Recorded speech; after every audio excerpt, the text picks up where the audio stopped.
大家好，我是思凡。长草了这么久，叶兰他总算是来了。十字开了也有几天了，相信很多人心里应该都对叶兰的强度有了一个初步的判断。叶兰定位是后台负 C， 伤害的构成比较特殊，只吃生命值，而且生命值的收益很高，所以对于圣遗物该如何搭配，估计很多人会比较头疼。我也看到很多人依旧在按传统负 C 的思路在养它，疯狂的在堆双爆，这是比较常见的误区。不过虽然我知道大家很关心这个，但作为攻略，我还是得从技能解析开始。只想看圣遗物如何搭配的话，可以直接跳到后面的部分。按照惯例，依旧先从普攻开始说起。说实话，普攻动作真的很帅，特别是提攻这一下，但是没什么卵用，因为它不吃生命值。重点是破局时，脱战5秒后，叶兰会获得破局状态。这个脱战并不是只把叶兰放到后台5秒啊，而是指全队脱离战斗，所以该效果基本上只能在大世界触发。除此之外，破局时还可以通过战绩来获得。若命司每命中1名敌人，都会增加 34% 的破局状态获取概率，也就是说3个敌人就是必定获得了。这是唯二2种获得破局状态的途径。在战斗开始时，叶兰是必定有一发破局时的，而战斗期间我们就只能通过战绩来获得了。破局状态下蓄力射击的时间是减少了 80% 的，基本上我们蓄力动作刚完成就可以射出去了，非常的方便。不过考虑到蓄力状态下的移动速度以及屏幕转向问题，个人还是建议先把镜头对准了目标之后再进行瞄准射击，特别是每次我们释放完战绩，一定要调整好镜头，以免找不到目标，浪费这缩短的蓄力时间。破局状态具体我们可以根据叶兰右手的手环来判断，发光了那就是有破局时，没亮那就是没有。破局时是一发大范围 LE 水箭，范围真的很大，具体我们可以从特效范围看出来，也可以实战感知一下。这里我瞄准的是球球人，但边上的炸药桶也能被我引爆，差不多就是这么个半径。伤害还可以，1万出头是没什么问题的，打个蒸发伤害也还算可观，人称小公子。说了那么多，那么破局时有什么用呢？首先就是先手的大范围挂水，配合上洛密斯，我们基本可以实现群怪的挂水，这对队伍中的火 C 来说是非常友好的，基本不用考虑怪头上有没有水，我第一刀蒸不蒸发的问题。这也是相较于行丘的一个优势点，行丘往往只能给1-2个敌人挂上水，对于萧公来说，面对没有先手挂水的敌人还是比较头疼的，会打乱蒸发的剑术，丢不少伤害。叶兰则基本没有这个问题，而且叶兰的大招也是有个大范围 LE 的，非常好用。第二个作用就是吃球，因为叶兰非常缺少充能，所以我们肯定是需要叶兰吃到自己产的球的。利用这吃球的时间，我们正好可以打一发破局时，一举两得。最后破局时是有击退效果的，不过击退效果并不强，只能击飞一些小体型的怪，像是小史莱姆、盗宝团什么的。雷音术士可以，但鱼人众不行。元素战绩洛命斯也同样具有击退效果，能击飞的怪和破局时一致，只不过洛命斯的击退方向和一般的击退方向正好是相反的。破局时是让敌人远离自己，而洛密斯是让敌人靠近自己。原因很简单，因为叶兰只是把绑在敌人身上的丝线收回来了而已。根据简单的受力分析，敌人自然会往自己这边飞，所以严格来说，这应该叫做拉扯效果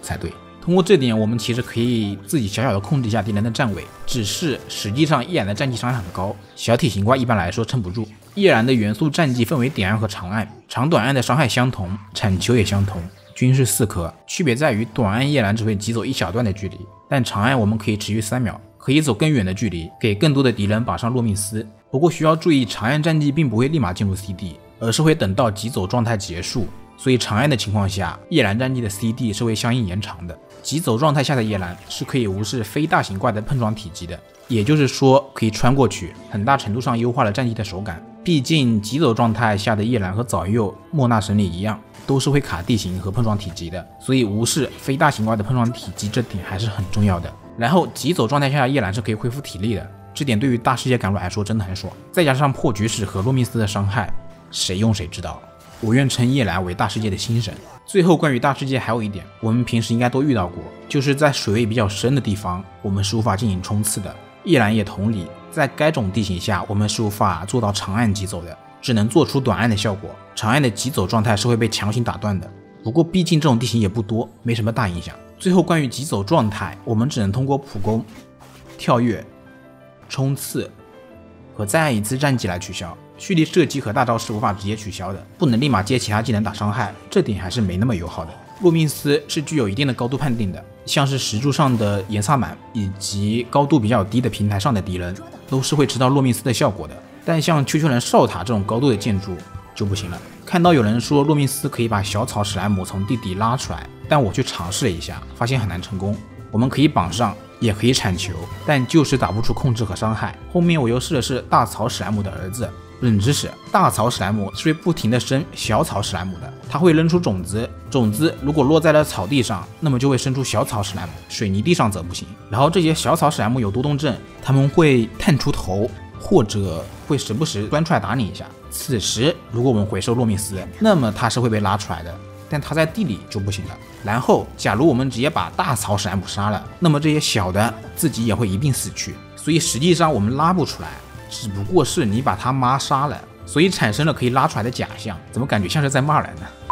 最后关于洛密斯可以无视盾牌打出伤害这点，严格来说其实并不是无视盾牌，在某些情况下我发现还是会被盾牌阻挡伤害的。就比如我这里的2只小球球人，我确实是给他们挂上洛密斯了，但是却并没有打出伤害，原因其实就在于敌人的迟钝方向，他们是背对着我们的。这里其实也可以说明洛密斯的伤害方向是从敌人至自己这边的，而不是从自己至敌人那边的，和一般的出伤方向正好是相反的。而背对着我们敌人的盾牌正好与洛密斯的出伤方向相对，所以伤害就被阻挡了。不过一般来说，敌人的仇恨值都是在我们这边的，所以一般来说敌人都是会正对着我们的。而像这里有个地脉阵石吸引了他们的仇恨，导致背对着我们的情况还是比较少的。我们只要留意一下的话，问题还是不大的。关于叶兰的大招冤屠玲珑头，首先在大招开启瞬间会造成1次范围水伤，然后产生悬置玲珑进行协助战斗。在场上角色进行普攻时，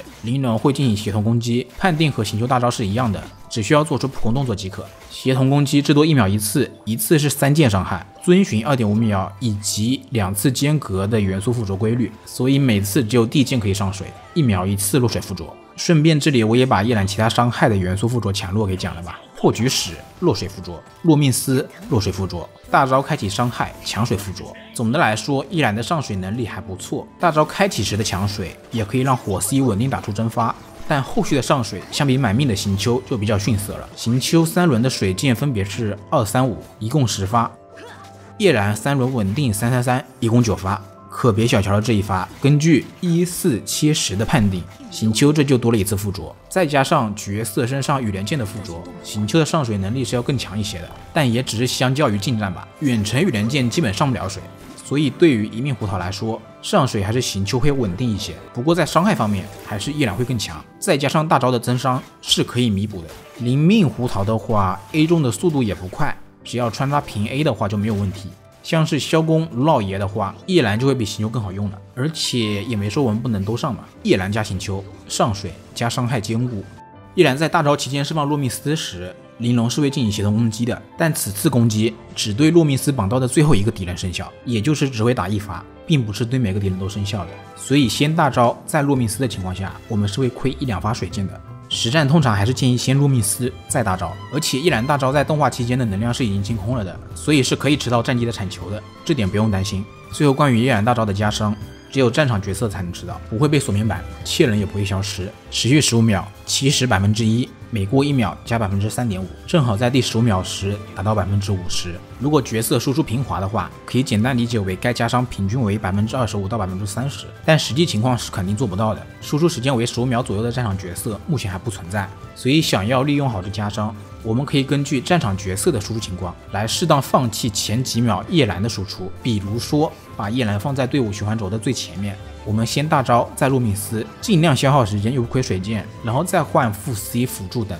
最后切主 C 战场爆发。这样对于主 C 来说，叶兰大招加伤的平均收益也许就在30%往上了，而对于输出时间轴本身就比较长的队伍来说，我们就没必要把叶兰放在输出轴的最前面了。其次，我们也可以利用2个输出时间本来就不长的 C 来交替吃拐，比如，但似乎好像也没有什么特别好的选择。又拉雷神，星海雷神应该可以，只需让雷神大招那一刀吃到加伤即可。更详细的手法和角色选择还是放在配对环节里面讲吧。然后就是最关键的配装环节了。先说武器吧，然后我们根据武器来选择圣遗物。首先5星落水，周末落水可以很好的提高叶兰的伤害，周末则能提高高额充能，也有很好的辅助能力。关于落水的特效范围，其实体感来说触发距离还是可以的，我基本上没遇到过没触发的情况，除非是自己刻意去拉开距离。实际距离的话差不多就是这么远，和重力减抗的范围差不多。至于到底要不要抽落水呢，其实这把武器还是比较尴尬的，因为叶兰本身缺少的是充能，但这把武器却提供的是输出，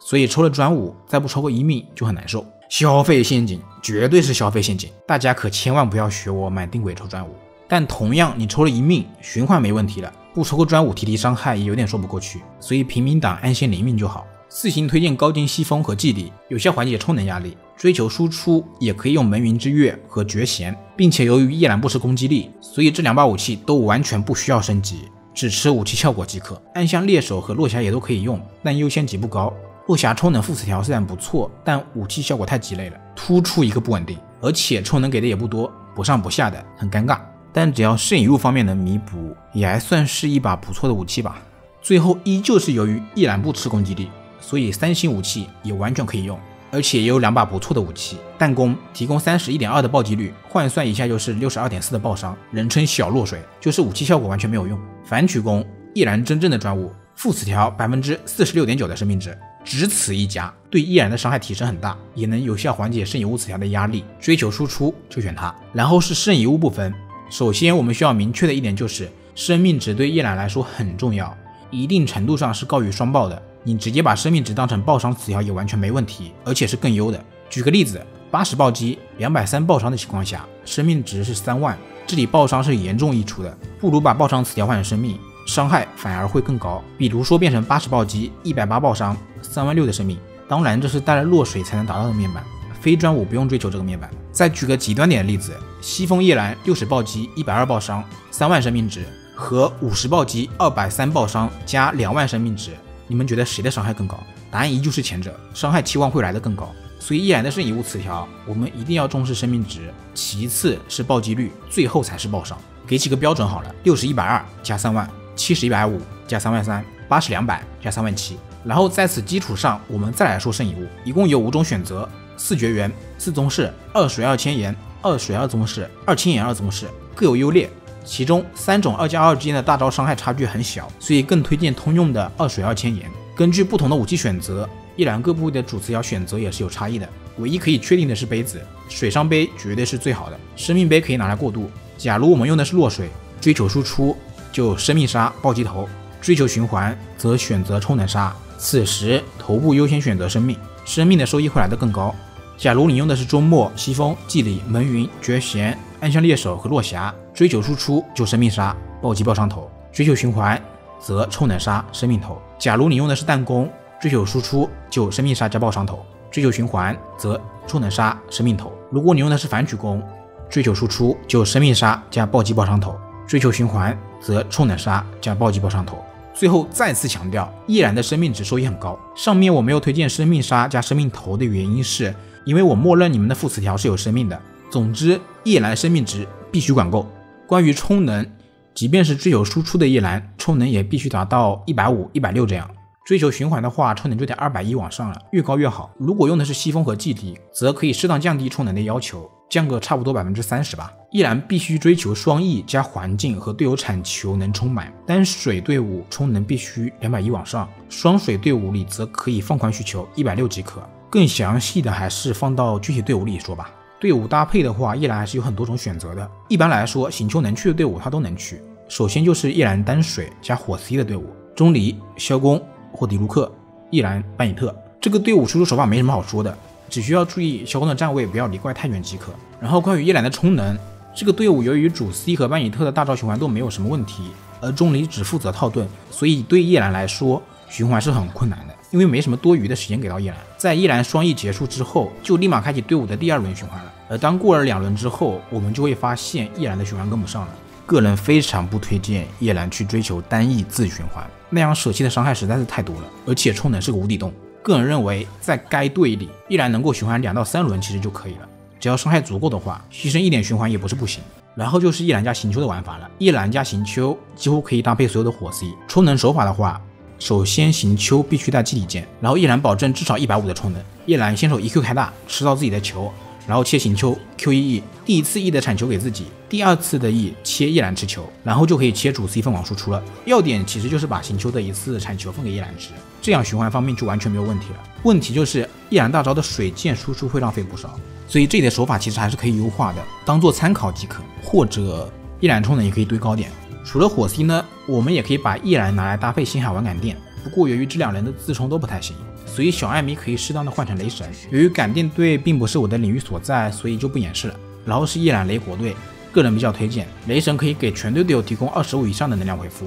对夜兰来说相当于是一个星球了，所以在这队夜兰的冲能160就可以了。手法的话依旧是雷神现有1，然后切夜兰 EQ， 班尼特向你依次开打，最后切雷神出来输出，伤害非常爆炸，打大型怪很爽，打小型怪的超载依旧很难受。然后就是优拉了，当初夜兰大招爆出来的时候，我第一个想到的就是他，实测是可以玩的，前提是优拉的循环能跟得上的话，不然很容易演变成优拉看戏，夜兰和雷神疯狂输出的情况。带上钟离队伍正好是4色，可以吃满夜兰的天赋。正常来说循环应该是夜兰 EQ， 优拉 EQE， 然后再切雷神放大，总体输出还是不低的。不过夜兰大招对优拉的提升其实并不是很大，因为优拉的误伤本身就挺高的了，所以稀释比较严重。真爱党可以玩，比如我。然后就是各种各样的纯粹武装了，像是灵人、星海、钟离加夜兰星球什么的，真爱党推荐。那么以上就是我想说的关于夜兰的全部内容了。抽取建议的话，如果是为了平地行丘的，那我觉得你需要考虑一下。总体来说，黎明夜兰并不一定比行丘要好。如果是为了多一个星丘的，多一种选择的，那就抽。如果是为了和行丘一起上场的，那我个人也推荐抽。夜兰的伤害真的很高，只不过作为一个生命值收益的角色来说，是基本上吃不到什么辅助收益的。下限很高，但上限也被限制得很死，各有优劣吧，缺点还是比较明显的。那么以上就是本期视频的全部内容了，如果有帮助到你，还请点赞支持一下UP主。我是思凡，我们下期再见吧。